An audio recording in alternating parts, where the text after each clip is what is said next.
తెలంగాణ కాంగ్రెస్ వ్యవహారాల ఇన్ఛార్జిగా మాజీ ఎంపీ మీనాక్షి నటరాజన్ నియామకమయ్యారు. దీపాదాస్ మున్షి స్థానంలో మీనాక్షి నటరాజన్ను నియమిస్తూ కేసీ వేణుగోపాల్ ఉత్తర్వులు జారీ చేశారు. బెంగాల్ ఎన్నికల నేపథ్యంలో దీపాదాస్ మున్షిని మార్చి మీనాక్షి నటరాజన్కు ఇన్ఛార్జ్ బాధ్యతలు అప్పగించింది ఏఐసీసీ. తెలంగాణపై పూర్తిస్థాయి అవగాహన ఉన్న మహిళా నాయకురాలు మీనాక్షి నటరాజన్ రాష్ట్రానికి ఇన్ఛార్జ్ కావడం పట్ల పలువురు హర్షం వ్యక్తం చేస్తున్నారు. అటు రాహుల్ టీంలో మీనాక్షి నటరాజన్ కీలకంగా ఉన్నారు. తెలంగాణతో పాటు పలు రాష్ట్రాలకు కొత్త ఇన్ఛార్జీలు ప్రకటించింది ఏఐసీసీ.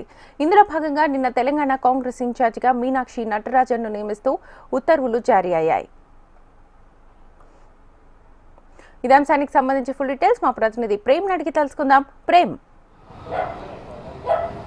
దేశవ్యాప్తంగా కూడా మెజారిటీ రాష్ట్రాలకు ఇన్ఛార్జీలను మార్చుకుంటూ వస్తుంది ఏఐసీసీ. దాంట్లో భాగంగా మన రాష్ట్రానికి కూడా ఇన్ఛార్జ్, తెలంగాణ రాష్ట్రానికి కూడా ఇన్ఛార్జ్ను మార్చారు. దాంట్లో భాగంగా మన రాష్ట్రానికి నిన్నటి వరకు ఇన్ఛార్జిగా ఉన్నటువంటి దీప్దాస్ మున్షి బెంగాల్ ఎన్నికల నేపథ్యంలో వారిని మార్చి అయితే ఎంపీ మధ్యప్రదేశ్కు సంబంధించినటువంటి మాజీ ఎంపీ మీనాక్షి నటరాజన్కు తెలంగాణ ఇన్ఛార్జిగా బాధ్యతలు ఇవ్వడం జరిగింది. ఇక దీప్దాస్ మున్షి తెలంగాణకు ఇన్ఛార్జిగా వచ్చిన నాటి నుంచి ఇప్పటి వరకు కూడా దాదాపు ఈ సంవత్సర కాలంలో తీసుకున్నటువంటి పార్టీ పరంగా మెజారిటీగా ఉన్నటువంటి నిర్ణయాలు తీసుకోవడం జరిగింది. ఇంకొకటి, అధికారంలో ఉన్నప్పుడు ప్రతిపక్షం నుండి అధికారంలోకి వచ్చిన తర్వాత మరొక వైపు బెంగాల్ ప్రాతినిధ్యం వహిస్తుంది. బెంగాల్ నుంచి ముఖ్యంగా బెంగాల్లో ఆమె పోటీ చేసే అవకాశం ఉన్నట్టుగా కూడా కొంత